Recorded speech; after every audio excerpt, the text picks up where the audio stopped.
नमस्कार प्रिय विद्यार्थियों, स्वागत है आपका हमारे यूट्यूब चैनल पे। हम माध्यमिक शिक्षा बोर्ड ब्लूप्रिंट के अनुसार सभी प्रश्नावलियों को तैयार कर रहे हैं, जिसके अंदर आज की प्रश्नावली है वर्त सर्किल। देखो, जैसे कि आप देख रहे हैं, ये 6 अंक की है, जिसमें से एक अंक का वस्तुनिष्ठ प्रश्न आएगा, एक 2 अंक का लघुरात्मक प्रश्न आएगा, एक 3 अंक का दीर्घ उत्तरीय प्रश्न आएगा। इसमें मैंने लिख रखा है कि ये 2 क्वेश्चन है, सिद्ध करने वाले प्रश्न पूछ रहा है। तो अब 10.2 का 5, 8, 9, 10%, उदाहरण पहला दूसरा और 2 प्रमेय 10.1, 10.2 इनको जरूर तैयार रखें। अब मैं कुछ इनमें से भी जो उपयोगी प्रश्न है, जो मैंने अभी ये लगाए हैं, इनमें से भी जो कोई काम का प्रश्न है, यानी जो इम्पोर्टेंट है, वो प्रश्न मैं भी आपको कराऊंगा। मैं वैसे मॉडल पेपर के क्वेश्चन करा रहा हूँ, तो इसमें थोड़ा आप ध्यान रखिए। दूसरा और तीसरा प्रश्न में जो मैंने ये बताया, इनको आप तैयार कर लें एक बार ढंग से, है ना। चलो अपन थोड़ी बेसिक थ्योरी पे चलते हैं, उसके बाद में अपन प्रश्नावली के क्वेश्चन करेंगे। तो जैसा कि देखो, यहाँ से आप देख रहे हैं कि प्रश्नावली किस पर डिपेंडेड है? सर्किल पे। किस पे डिपेंडेड है? सर्किल पर। तो देखो, सर्किल में क्या होगा? एक केंद्र होगा। क्या होगा? एक केंद्र होगा। ये मान लो इसका केंद्र है। तो केंद्र को अपन किससे दिखाते हैं? ओ से। और ये वाली जो दूरी होती है, ये क्या होती है? त्रिज्या आर होती है। त्रिज्या आर होती है। और ये जो आपको दिख रही है चारों ओर, ये इसको अपन क्या बोलते हैं? परिधि। और भी वर्त की अपन जानकारी लेंगे, लेकिन जब क्षेत्रफल पढ़ेंगे। अभी आपके लिए इतनी पर्याप्त है। अब देखो, इस वर्त पर स्पर्श रेखाएं खींचे, कोई ये लाइन ऐसे खींच दी मान लो अपन ने, ये वाली। तो ये तो देखो, इसको प्रतिच्छेदी नहीं कर रही, तो इसको बोलते हैं अप्रतिच्छेदी रेखा। क्या बोलेंगे? अप्रतिच्छेदी रेखा। एक छोटे वाला प्रश्न आएगा, उसमें ऑप्शन मिलेगा प्रतिच्छेदी रेखा, जो प्रतिच्छेद नहीं करे। एक मान लो ऐसी लाइन है, जैसे ये वर्त है, एक लाइन ऐसी खींची अपन ने जो इसके अंदर से होके जा रही है। जो लाइन इसके क्या हो रही है? अंदर से होके जा रही है। तो इस लाइन को अपन क्या बोलेंगे? छेदक रेखा बोलेंगे। क्या बोलेंगे? छेदक रेखा। तो छेदक रेखा क्या होती है? वर्त को 2 बिंदु पे काटती है, ध्यान रखना आप इस बात का। तीसरी देखो, ये थोड़ी वर्त वाली प्रश्नावली अपने कॉन्सेप्ट पर है, तो थोड़े ध्यान रखना इन चीज़ों का। तीसरी क्या होती है कि यदि आप वर्त बनाए और एक ऐसी लाइन जा रही है जो इसको स्पर्श करते हुए निकल रही है। क्या कर रही है वो? इसको स्पर्श करते हुए निकल रही है लाइन, मान लो। तो इस लाइन को क्या बोलते हैं? स्पर्श रेखा। क्या बोलते हैं? स्पर्श रेखा बोलेंगे। इसको क्या बोलेंगे? स्पर्श रेखा बोलेंगे। और ये काफ़ी इंपॉर्टेंट है। अब देखना, एक चीज़ यहाँ से एक कॉन्सेप्ट बनता है अपने। यदि ये इस वर्त का केंद्र O है और मैं यदि ये त्रिज्या खींच दूँ इस पर, तो देखो, ये स्पर्श रेखा और त्रिज्या आपस में क्या होते हैं? लंब होते हैं, यानी ये 90 डिग्री। आप ऐसे याद रख सकते हो कि त्रिज्या लंब होती है किस पर? स्पर्श रेखा पर। ये क्या है? लंब है। ये देखो, यह वाला जो पॉइंट है ना, यहाँ वाला जो यहाँ वाला पॉइंट है, उसको बोलते हैं अपन स्पर्श बिंदु। क्या बोलते हैं? स्पर्श बिंदु। और देखो, इसमें यदि इस लाइन को अपन आगे बढ़ा के यदि त्रिज्या को समाहित कर लेते हैं, तो इसको अपन अब अभिलंब भी बोल सकते हैं। इस लाइन को जो त्रिज्या से समाहित करें, इसको अपन अभिलंब भी बोल सकते हैं। अब देखो, जब स्पर्श रेखा है तो स्पर्श रेखाओं की संख्या। तो दीदी, अपनी अगली हेडिंग अपन देखें, स्पर्श रेखाओं की संख्या। स्पर्श रेखाओं की संख्या। ये अच्छा वर्सन है। यहाँ से आपको वस्तुनिष्ठ पूछ सकता है, ध्यान रखना। ये भी पूछ सकता है कि त्रिज्या और स्पर्श रेखा के बीच में कोण 90 डिग्री, है ना। छेदक रेखा है, वो कौन सी लाइन होती है? तो जो 2 बिंदु पर काटे उसको क्या बोलेंगे? छेदक रेखा बोलेंगे, ध्यान रखना। उसको क्या बोलेंगे? छेदक रेखा। और अब अगली बात सुनना आप। यदि आपके बात करें आपको किसकी? स्पर्श रेखाओं की संख्या। तो देखो, ये कोई वर्त है और उसके अंदर कोई बिंदु है, मान लो ये कोई वर्त है और इसके अंदर कोई बिंदु है। तब आपको स्पर्श रेखा पूछे, मान लो यहाँ कोई अंदर बिंदु होगा, तो अंदर होगा बिंदु, तो स्पर्श रेखाओं की संख्या कितनी हो जाएगी? 0 हो जाएगी। और यदि ये वर्त है और इस वर्त के आपको पूछे कि इसके ऊपर कोई बिंदु है, यहाँ पर कोई बिंदु है, तो स्पर्श रेखाओं की संख्या कितनी होगी? 1। कितनी आ जाएगी? 1 आ जाएगी। कितनी आ जाएगी? 1। और यहाँ इस वाले बिंदु को क्या बोलते हैं? स्पर्श बिंदु। क्या बोलते हैं? स्पर्श बिंदु। अगली बात सुनना, यदि ये वृत्त है और कोई बाहर बिंदु है, बिंदु के यहाँ कहाँ पर है? बाहर बिंदु है, तो इससे जो स्पर्श रेखाएं आप खींचोगे ना, उनकी संख्याएं कितनी होगी बताओ? दो हो जाएगी। कितनी हो जाएगी? दो स्पर्श रेखाएं हो जाएगी। कितनी हो जाएगी? दो स्पर्श रेखाएं। जैसे एक मान लो ये है और एक ये है मान लो,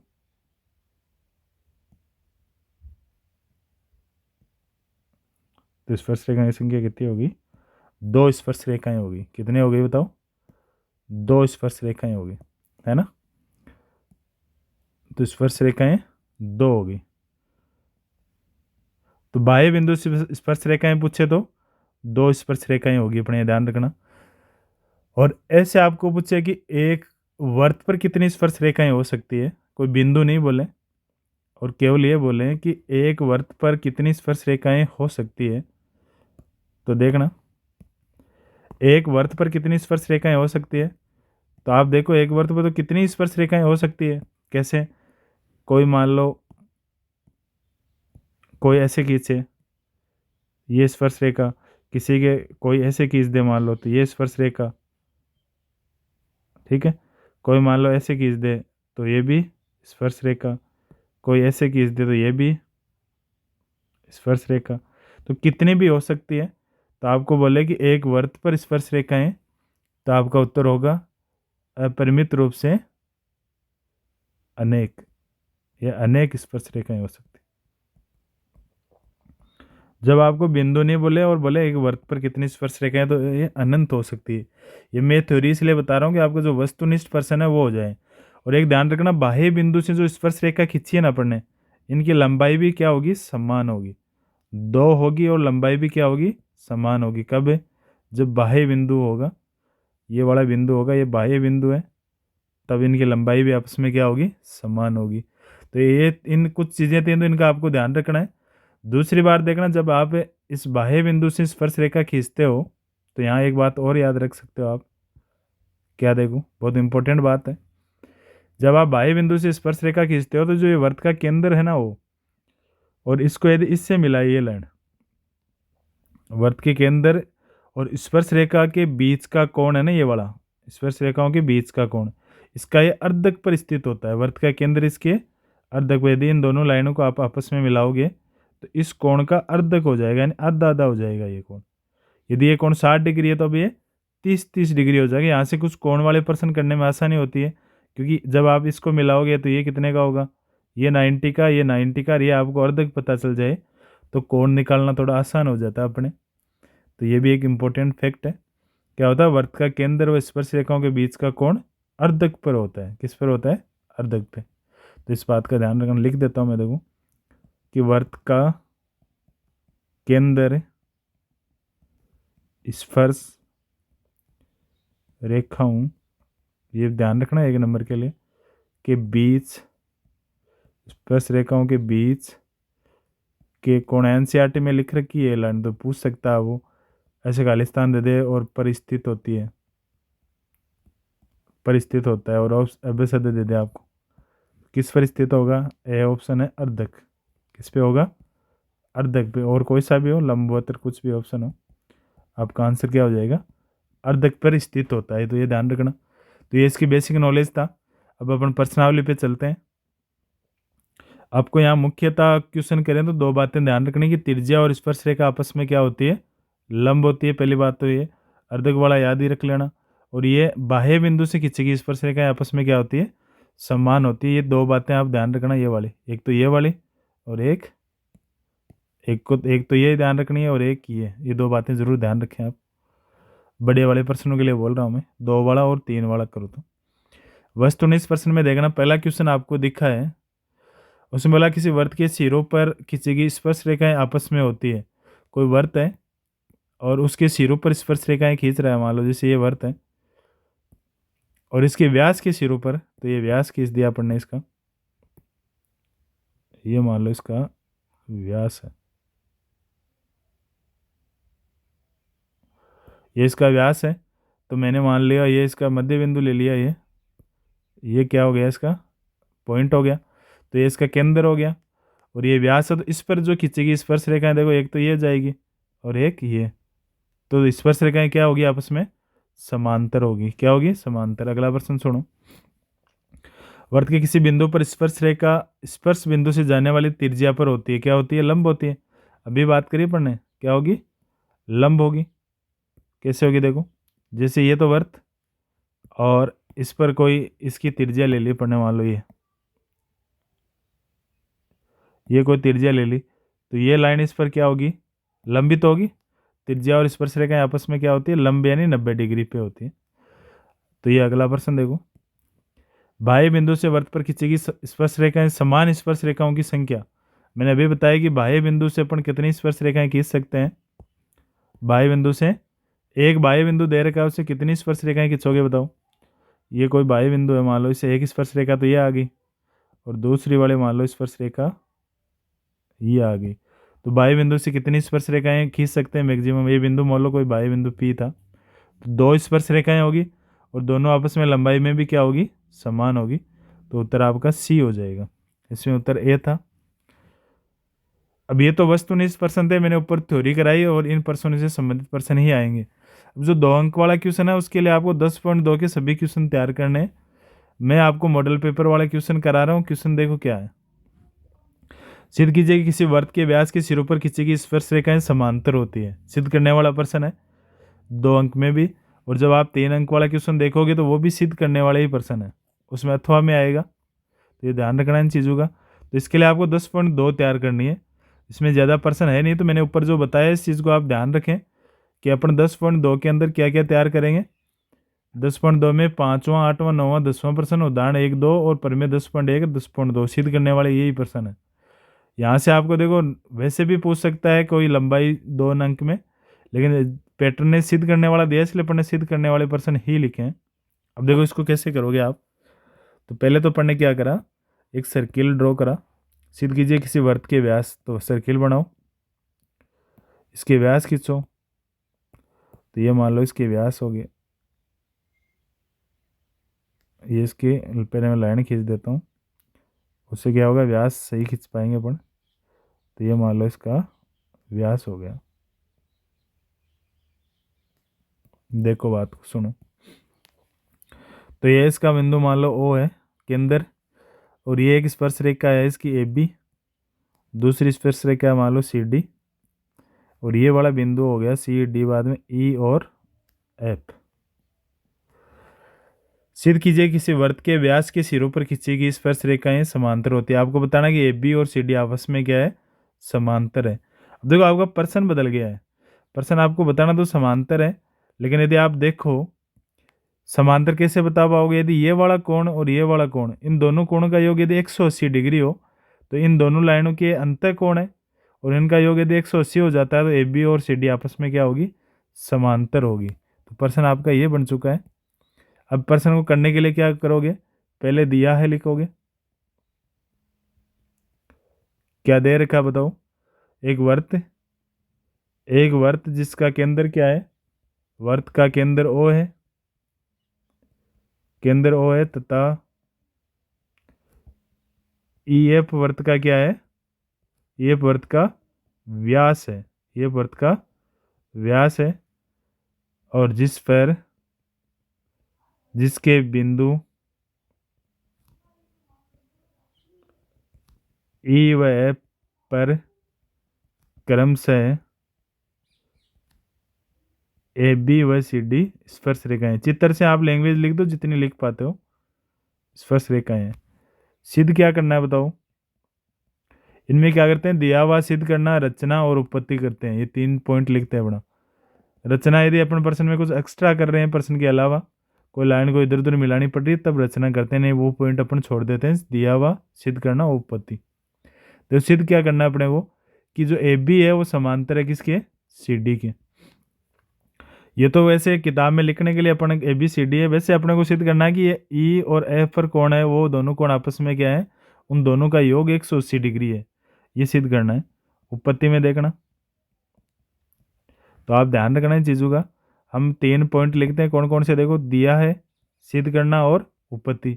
रचना यदि अपन कुछ एक्स्ट्रा कर रहे हैं, ये चित्र तो किताब ने दी, क्वेश्चन ने दिया वही बनाया, एक्स्ट्रा कुछ नहीं करा, इसलिए अपने को इस उपपत्ति की जरूरत नहीं पड़ेगी, ध्यान रखना। देखो उपपत्ति में क्या करोगे, उपपत्ति में अपन लिखेंगे, पहली बात सुनना, जो ओही है वो लंब होगा किस पर, ए बी पर। क्यों? क्योंकि ये स्पर्श रेखा और क्या है, त्रिज्या का मामला है, स्पर्श रेखा और त्रिज्या है, इसलिए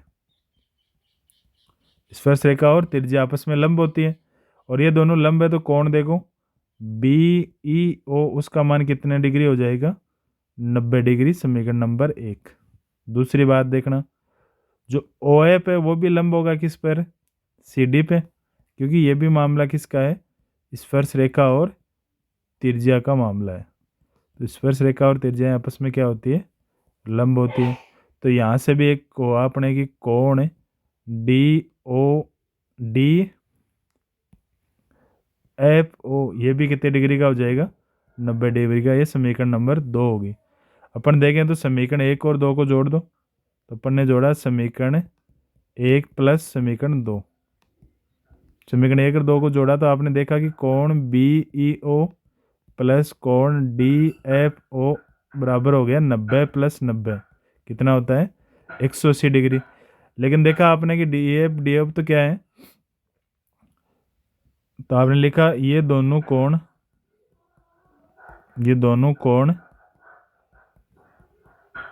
ए बी और सी डी के अंतः आसन कोण है, अंतः आसन कोण है, तथा इनका मान 180 डिग्री के बराबर है। यदि ये कोण 180 डिग्री के बराबर हो तो इसलिए ए बी क्या इसके समांतर होगा सी डी के। वही बात है, जैसे दो लाइनों को यदि प्रतिच्छेद कर रही है तो इन दोनों कोणों का योग कितना होता है, 180 डिग्री। और वही जेड आकार वाले एकांतर कोण अक्ष वाले शीर्षाभिमुख वैसे भी बनते हैं, और एफ आकार वाले संगत कोण। तो वही नियम लग रहा है, अंत आसन कोण थे, इसलिए इसका मान क्या होगा, बराबर होगा। अगले क्वेश्चन में देखो, जो 3 अंक का क्वेश्चन आएगा, मैं फिर से बोल रहा हूँ, जो 10.2 के उदाहरण और क्वेश्चन है, 10.2 के उदाहरण और प्रश्न में से आएगा, उदाहरण और प्रश्न में से आएंगे ये दोनों प्रश्न, इसलिए इनको अच्छी तरह से तैयार करें। बहुत कम क्वेश्चन है आपके पास, आराम से आप तैयार कर सकते हो। इसमें से देखो 2 क्वेश्चन है, एक क्वेश्चन अपने को करना है, मैं पहला क्वेश्चन ही करा देता हूँ। इनमें से देखो, आपको सिद्ध कीजिए कि किसी वर्त का परिगत समांतर चतुर्भुज क्या है। समांतर चतुर्भुज आपको दिया हुआ है, तो आपने कोई वर्त बनाया ये वाला, और ये वर्त बना दिया, और इस वर्त पर क्या बना दो, एक समांतर चतुर्भुज बना दो। तो ये लाइन ले ली मान लो अपन ने, और ये एक लाइन खींचती ये वाली, फिर एक लाइन मान लो ये खींचती। अब देखो समांतर चतुर्भुज बनाना है, तो एक लाइन मान लो मैंने ये खींची, फिर एक लाइन मैंने ये खींची। अब ये लाइन थोड़ी छोटी है तो इसको मैं बड़ी कर देता हूँ, देखो ठीक है, और इस लाइन को भी अपन बड़ी कर लेते हैं। तो ये अपनी लाइनें हो गई। अब ये जो बच रहा है ना एक्स्ट्रा, उसको आप ध्यान नहीं दे, और देखें तो इसको छोटा अपन कर सकते हैं शायद।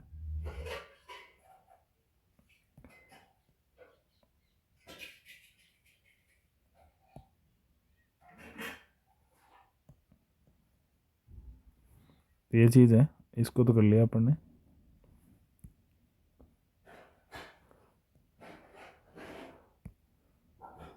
देखो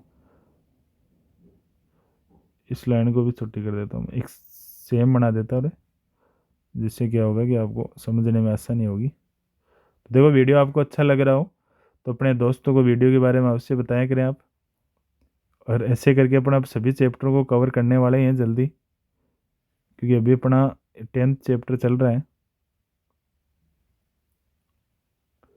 कौन सा चैप्टर चल रहा है, 10th चैप्टर अपना चल रहा है अभी।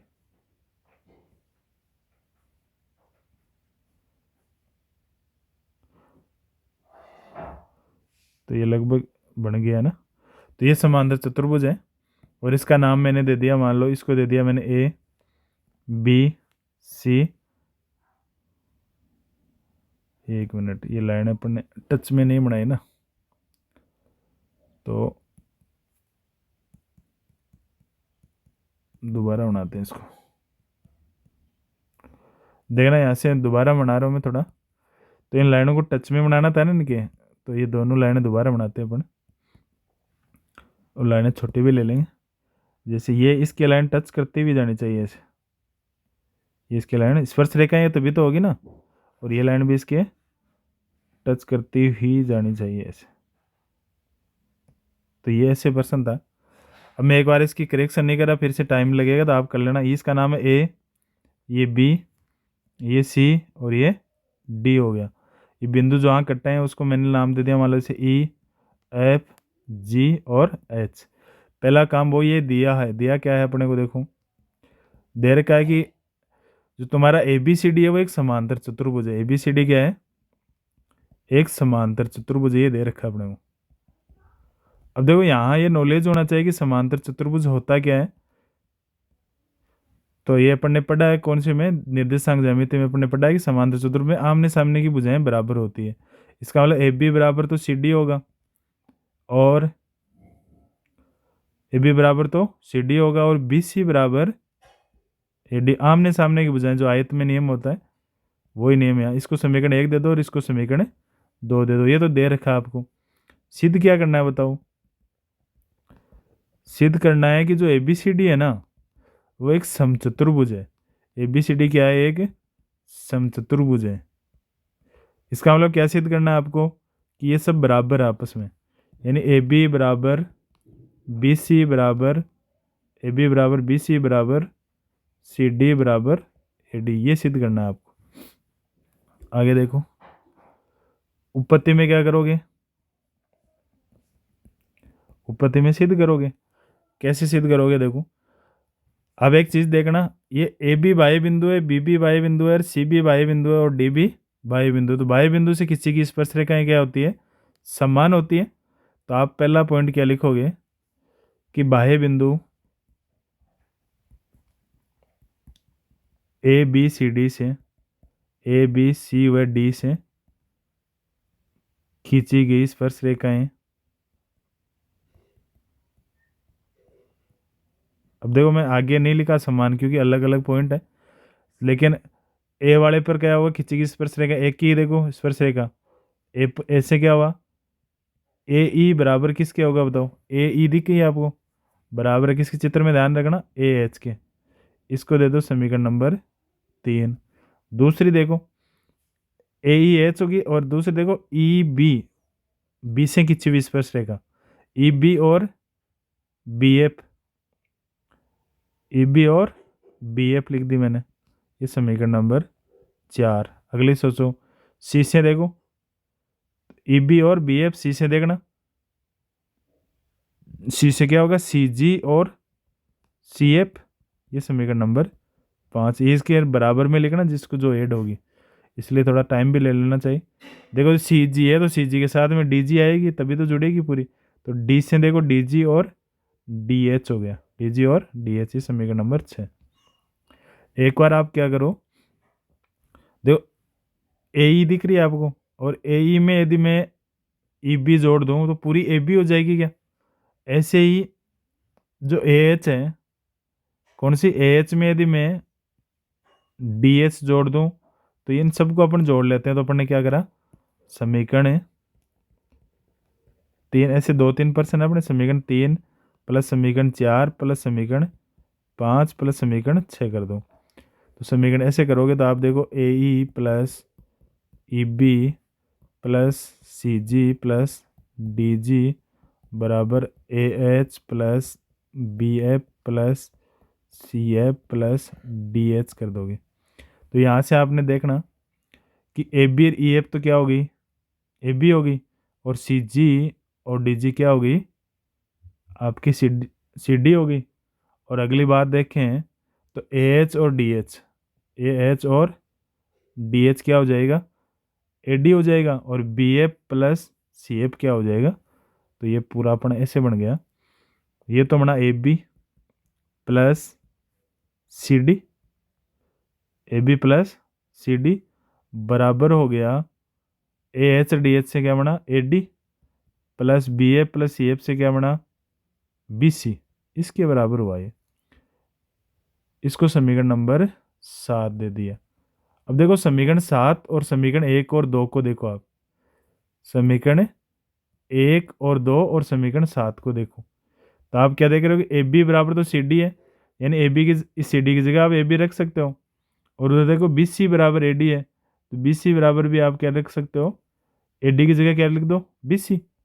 ए डी की जगह क्या लिख दो आप, अरे ए डी बराबर बी सी है तो एक जगह बी सी लिख दो। तो मैं इन दोनों को यदि बदलूँ, कोई से भी दो को बदल देना आप, तो यहाँ ये आया A B plus A B बराबर B C plus B C. तो यहाँ से देखो, तो अपने यहाँ क्या करा है, समीकरण 1, 2 व 7 से, इक्वेशन 1, 2 और 7 से देखो, बात सुनना, ए बी रे बी कितने हो गए, अरे ए बी रे बी कितने हो गए, 2 ए बी बराबर बी सी कितने हो गए, 2 बी सी, तो 2 से 2 कट गया, इसका मतलब ए बी बराबर भी बी सी हो गया। और अपन देखें तो इसको समीकरण नंबर 8 दे देते हैं, तो यहाँ से देखना ए बी बराबर B C, A B C तो आसन बुझाए हैं, ए बी बराबर बी सी है, यहाँ से देखें आप समीकरण 1 और 2 से। अब देखो समीकरण 1, 2 और 8 से क्या देखोगे, देखो मैं ऊपर दिखाता हूँ आपको, आप ध्यान दो यहाँ पर, तो देखो ए बी बराबर बी सी होगी, और ए बी बराबर C D R, B C बराबर A D R, A B C भी आपस में बराबर है, तो चारों आपस में क्या होगी, बराबर होगी। इसका मतलब ए बी बराबर बी सी बराबर, ए बी बराबर बी सी बराबर सी डी बराबर ए डी हो गई। अतः ए बी सी डी क्या है, एक ए बी सी डी एक समचतुर्भुज है, ए बी सी डी एक समचतुर्भुज है। तो देखो आपको क्लासें अच्छी लगी तो अपने दोस्तों को अवश्य शेयर करें। आज की क्लास में इतना ही, अब अपन नई क्लास के साथ मिलेंगे। जय हिंद, जय भारत।